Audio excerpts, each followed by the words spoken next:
Hello everyone, it's just a dad. Today I'm going to do a review on those ALOCEO 2-pack stackable organizer. So they both come with a lid here, but they're different sizes. Now I've got the smaller one. I'm going to put my trash bags in it so that I can pull them out. Might be better if I go the other way. There, pull them out. Now it does come with this little, now this isn't to mount it on the wall, but it's to keep it from moving whenever you want to pull something out of it. It's got some two-sided tape on it and it just clicks on. You do get 2 of these. Now I can stack this one on top of this one. When they're stacked together, 12 1/4 inches tall. All right, let's measure each one. The smaller one is 5 3/8. This one is 6 3/4.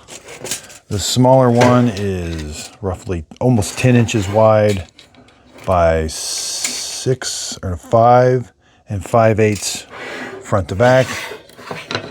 And there's what the lid looks like. So about 6 1/8 and 10 1/2. Now the lid does have these 2 little cutouts, and those are important. Those go on the back side.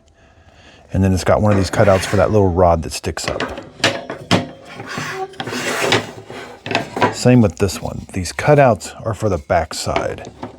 And then it will fit in there better. Like that. So I hope this video helps. Thanks everybody for watching.